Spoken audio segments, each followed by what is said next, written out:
Assalamu alaikum students. I am your principal course instructor for the subject Advanced Painting and from University of Education Bank Road Campus Lahore.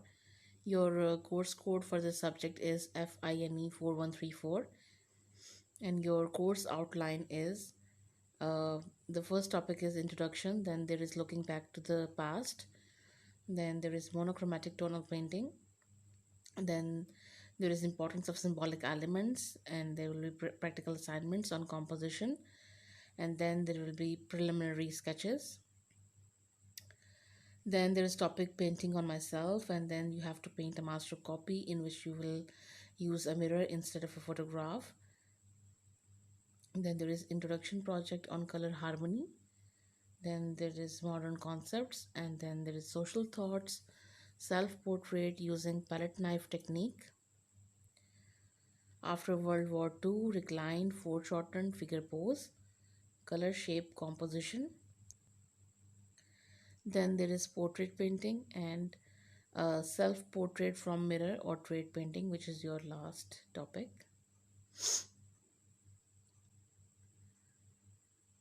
Today we are going to cover the lecture number 16, and your topic is illustration painting.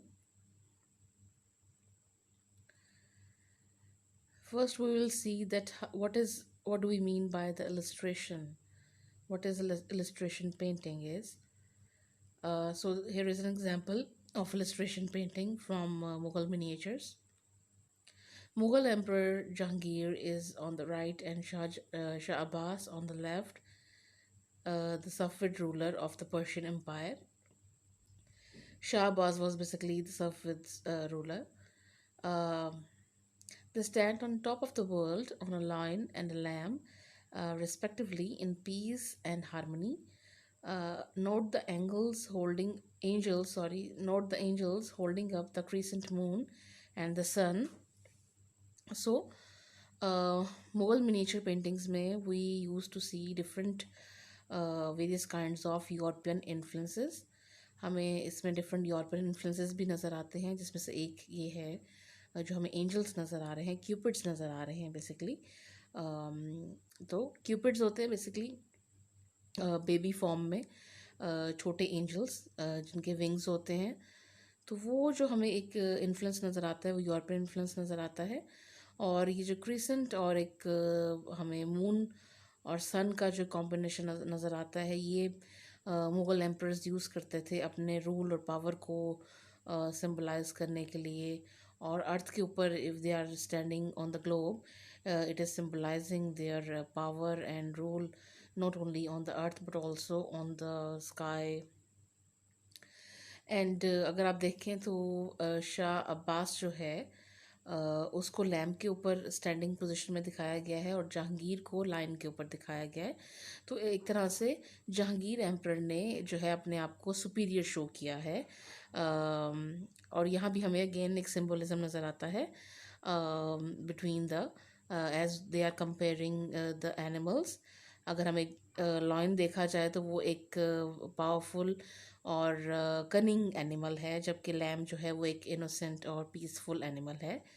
तो उस चीज़ को अगर हम देखें तो ये हमें काफ़ी चीज़ें जो है इलिस्ट्रेट कर रही है. इस पेंटिंग में काफ़ी हिडन जो हैं वो एलिमेंट्स हैं, हिडन मीनिंग्स हैं.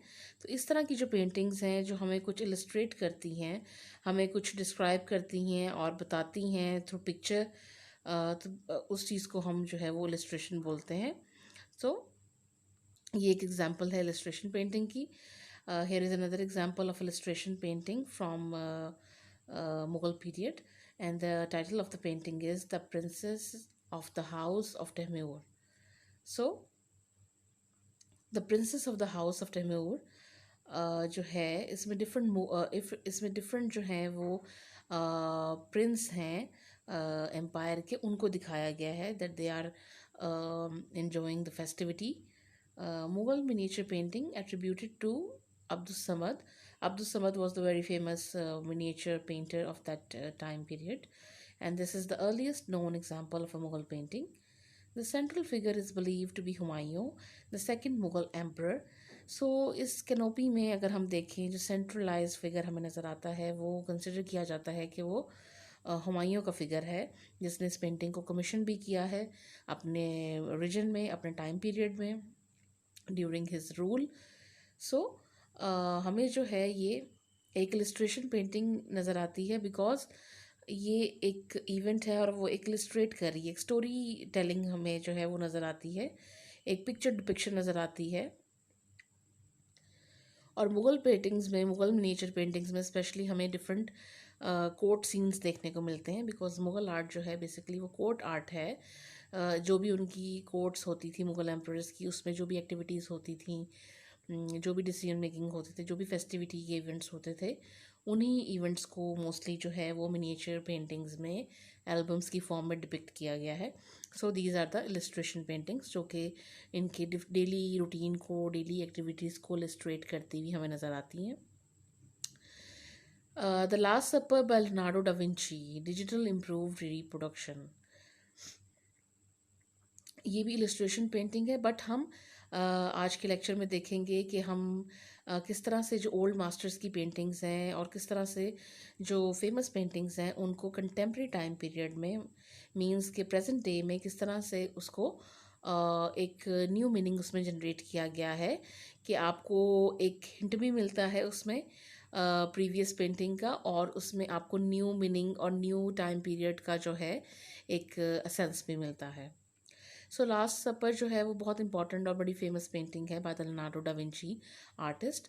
और इसमें हमें सेंट्रल फिगर जो नज़र आता है वो क्राइस्ट का है, और ये उस टाइम पीरियड को डिपिक्ट कर रहा है जब क्राइस्ट को पता था कि इनके जो अपोस्टल्स हैं, जो यहाँ पे फिगर्स खड़े हुए हैं, उनमें से कोई एक जो है वो क्राइस्ट को जो है वो मर्डर करेगा। सो ये तब की डिपिक्शन है उस टाइम की। Last Supper is a late 15th century mural painting by Italian artist Leonardo, and it is one of the Western world's most recognizable paintings. Creativity by reproducing a pre-existing image. So, अगर हम इसके अंदर देखें तो हमें same जो है वो कॉम्पोजिशन नज़र आती है, सेम जो है वो सेटिंग नज़र आती है एनवायरनमेंट की, बट डिफरेंट हमें फिगर्स नज़र आते हैं, डिफरेंट जो है वो इन्वायरमेंट नज़र आता है। अगर हम लेफ़्ट साइड पे देखें तो हमें करंट टाइम पीरियड के, प्रेजेंट टाइम पीरियड के डिफरेंट हमें जो है वो करेक्टर्स नज़र आते हैं फ्रॉम हॉलीवुड मूवीज़, जिसको हम इजीली जो है रिलेट कर सकते हैं, रिकग्नाइजेबल हैं। सो एक ये जो पेंटिंग है ये करंट टाइम पीरियड को जो है रिप्रेजेंट कर रही है, और आपको एक हिंट भी मिलता है। अगर हम कॉम्पोजिशन को देखें तो कॉम्पोजिशन जो है आर्टिस्ट ने सेम रखी है, जिससे हमें एक हिंट मिलता है लियोनार्डो की जो एक्चुअल ओरिजिनल पेंटिंग थी, बट उसके अंदर जो करंट टाइम पीरियड को रिप्रेजेंट करने के लिए करंट टाइम के जो फेमस पर्सनालिटीज़ हैं, फेमस करेक्टर्स हैं, उनको जो है रिप्रेजेंट किया गया है। Not only the figures but also the brands, और जो हमें बैकग्राउंड में नज़र आ रहे हैं ईटेबल्स, वो भी करंट टाइम को रिप्रेजेंट करते हैं। और अगर हम राइट साइड पे देखें तो राइट साइड पे भी हमें एक डिजिटल जो है वो फोटोग्राफी नज़र आती है, और सेम जो है वो कॉम्पोजिशन हमें नज़र आती है, बट आर्टिस्ट एक ही है, और आर्टिस्ट ने अपने इमेजेस को रिपीट करके रेपिटेशन के साथ जो है एक रिक्रिएट किया है सेम पेंटिंग को, लास्ट सपर को, in a very interesting way, in a very innovative way. Mona Lisa. Mona Lisa was a very famous painting by Leonardo. The Mona Lisa is a half-length portrait painting by Italian artist Leonardo, and it is considered a masterpiece of the Italian Renaissance. And it has been described as the best known, the most visited, the most written about, the most sung about, and the most parodied work of art in the world. And the painting's novel qualities include the subject's expression. So Mona Lisa जो painting है, this painting is famous because of its unique expressions. एक जो smile है seater की, model की, उसमें काफ़ी एक हमें मिस्टीरियसनेस नज़र आती है, एक यूनिकनेस नज़र आती है, समथिंग हिडन जो है उसका हमें हिंट मिलता है। सो उस चीज़ ने इस पेंटिंग को बहुत फेमस किया है। बट अगर हम करंट टाइम की बात करें, प्रेजेंट टाइम की बात करें, जिसमें हमें टेक्नोलॉजी भी नज़र आती है, एडवांसमेंट नज़र आती है, तो उस टाइम में जो है आर्टिस्ट जो हैं, कंटेम्प्रेरी आर्टिस्ट हैं, वो सेम इमेज के साथ कैसे प्ले कर रहे हैं।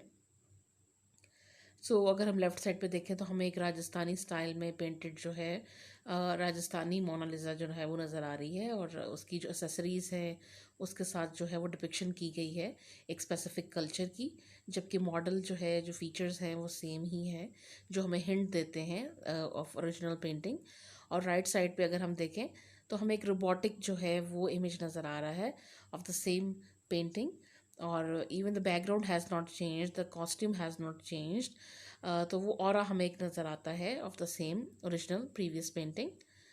और अगेन मोनालिसा की जो पेंटिंग है उसके साथ हमें यहाँ पे, because it was all about her smile, her mysterious smile, तो जो आर्टिस्ट है उसने यहाँ पे उसकी स्माइल के साथ प्ले किया है। अगर हम देखें तो हमें डिफरेंट जो हैं वो स्माइल्स नज़र आ रही हैं, और डिफरेंट पोजेस नज़र आ रहे हैं, डिफरेंट सेटिंग नज़र आ रही है जो लिप्स की। And also on the right हमें टेक्निक में वेरिएशन नज़र आ रही है, और एक वो जो स्मोक पाइप है उसके साथ हमें वो सेम मॉडल जो है वो नज़र आ रहा है। सो बेसिकली आपको बताने का पर्पस ये है that how you can recreate an image with a new innovative idea. Recreation of Pieta, Michelangelo's sculpture. So Pieta was a very famous sculpture created by Michelangelo in marble, जिसमें हमें जो है Christ वो नज़र आते हैं in the lap of Mary. एक तरह से हमें मॉर्निंग और सैडनेस और एक लेमेंटेशन जो है उसका, हमें एक सैडनेस की फीलिंग आती है इस स्कल्पचर में। और अगर आप राइट साइड पे देखें तो ये राहत नवीद मसूद जो हैं, she is a very famous Pakistani painter, उनकी हमें एक पेंटिंग नज़र आती है। और ये है पेंटिंग जो पेशावर में एपीएस का जो इंसिडेंट हुआ था, जिसमें डिफरेंट जो थे स्टूडेंट्स, चिल्ड्रन, उनको जो है वो मर्डर किया गया था। तो उस चीज़ को जो है, उस स्पेसिफिकली उस इंसिडेंट को जो है वो मेमोराइज करने के लिए जो है वो उन्होंने ये पेंटिंग जो है वो क्रिएट की थी। सो इस तरह से हमें पता चलता है कि हम किस तरह से जो है वो हिस्ट्री से लेके इमेजेस या आइडियाज़ या कॉम्पोजिशंस, उसको कितना इंटरेस्टिंग वे में हम क्रिएट कर सकते हैं, बिकॉज जो मूड है वो काफ़ी हद तक सेम है। अगर मैरी ने जीसस को अपने लैब में रखा हुआ है तो वहाँ पे भी हमें एक मदर और चाइल्ड का रिलेशन नज़र आता है, और यहाँ पे भी जो एक राइट साइड पे हमें नज़र आता है वो एक मदर और चाइल्ड का रिलेशन है। और अगर हम कलर्स की बात करें तो कलर्स को भी जो है वो कॉन्सेप्ट के साथ रिलेट किया गया है। वाइट कलर जो है उसको मॉर्निंग के लिए, सैडनेस के लिए जो है वो रिप्रेजेंट किया गया है। सो ये एक सक्सेसफुल आर्ट वर्क की एक वो उसको हम इंडिकेशन कह सकते हैं कि आप उसमें अपना जो है प्रीवियस जो ओरिजिनल वर्क है उसका हिंट भी हो, और आप उसको आइडेंटिफाई भी कर सकें कि कौन सी पेंटिंग है जिसको रिक्रिएट किया गया है, कौन सा आर्ट वर्क है। और but at the same time उसका जो कॉन्सेप्ट है, ईच एंड एवरीथिंग जो है वो, उसका आइडिया जो है वो ओरिजिनल होगा, उसकी जो सेंस होगी वो कंटेम्प्रेरी टाइम को आप रिप्रेजेंट कर रहे हैं। आप टाइम, आपका इंसिडेंट डिफरेंट है, बट आपने जो है जस्ट एक हिंट दिया है, और इजीली जो है वो व्यूअर रिलेट कर सकता है उसके साथ।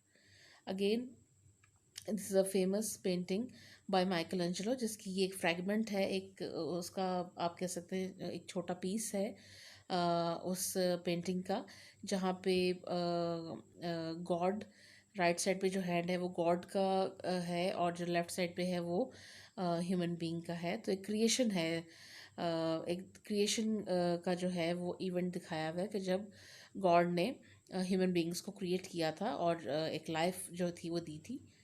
सो अब जो आजकल के कंटेम्प्रेरी प्रोडक्ट्स हैं जैसे न्यूटेला है, न्यूटेला और डिफरेंट एसेसरीज़ हैं, ये तो कुछ, these are the few accessories. तो हमें डिफरेंट जो है वो ऑब्जेक्ट्स जो डिफरेंट हमारे टाइम पीरियड को रिप्रेजेंट करते हैं वो हमें देखने को मिलते हैं। सो अगर हम इसको काफ़ी सालों बाद देखेंगे, मे बी इसमें और एडवांसमेंट आ जाए, इसमें वो चीज़ें आ जाएं जो अभी एग्जिस्ट नहीं करती हैं इस टाइम में हमारे पास, कोई न्यू टेक्नोलॉजी हो जिसको यहाँ पे रिप्रेजेंट किया हो। तो हर आर्ट वर्क जो है उसकी इंपॉर्टेंस होती है उस टाइम एरा के अंदर, उस टाइम पीरियड के अंदर जब उसको प्रोड्यूस किया जाता है, वो कुछ ना कुछ सिग्निफिकेंस जो है उसका होता है। ये लेफ्ट साइड पे आप देख सकते हैं जो ओरिजिनल पेंटिंग है माइकल एंजेलो की, जिसके अंदर हमें राइट साइड पे गॉड नज़र आता है, गॉड की फिगर नज़र आती है, और साथ हमें क्यूपिड्स नज़र आते हैं, एंजल्स। और लेफ्ट साइड पे जो है वो हमें एक ह्यूमन बीइंग नज़र आता है जिसको गॉड जो है वो क्रिएट कर रहे हैं। So this is the end. I hope कि आपको जो है इलस्ट्रेशन पेंटिंग का जो है आप उसको अंडरस्टैंड कर रहे होंगे कि इलस्ट्रेशन पेंटिंग जो है बेसिकली क्या है, और हम किस तरह से एक प्रीवियस ओरिजिनल इमेज को लेके उसको हम किस तरह से न्यू आइडिया करंट टाइम में रह के उसको हम रीजनरेट कर सकते हैं। Thank you.